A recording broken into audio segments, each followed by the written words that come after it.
यह कहानी एक महात्मा और उनकी शिक्षाओं के बारे में है। एक गांव में एक महात्मा जी रहते थे जो अपने ज्ञान और सादगी के कारण प्रसिद्ध थे। लोग उनसे अपनी समस्याओं का समाधान पूछने आते थे। महात्मा जी का एक सिद्धांत था, मन, वचन और कर्म से सच्चाई को अपनाओ। उनका मानना था कि जो व्यक्ति सच्चाई का मार्ग अपनाता है उसके जीवन में कभी कठिनाइयां स्थायी रूप से नहीं टिकती।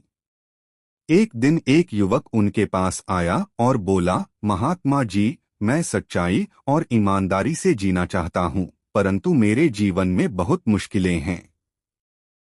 लोग मुझ पर हंसते हैं और मेरी अच्छाई का फायदा उठाते हैं।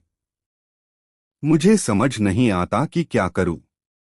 महात्मा जी ने उसे एक पत्थर दिया और कहा, इस पत्थर को लेकर बाजार जाओ, पर इसे मत बेचना।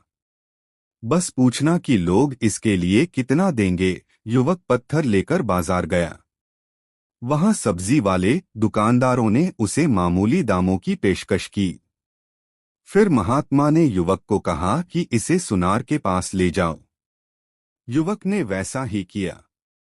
सुनार ने उसे देखकर कहा, यह तो एक अनमोल रत्न है, इसे बेचोगे तो लाखों में मिल सकता है। युवक दंग रह गया और महात्मा के पास लौट आया। महात्मा मुस्कुराते हुए बोले, बेटा, लोगों की परख उनके नजरिए पर निर्भर करती है। हर किसी को तुम्हारी कीमत समझ में नहीं आएगी। खुद को हमेशा कीमती मानो और सच्चाई से जुड़े रहो। समय आने पर सही लोग और अवसर खुद तुम्हारे पास आएंगे। इस कहानी से यह शिक्षा मिलती है कि अपनी सच्चाई और ईमानदारी को बनाए रखें, चाहे लोग उसकी कदर करें या नहीं। अपने आत्मसम्मान और मूल्य को समझना और बनाए रखना ही सबसे महत्वपूर्ण है।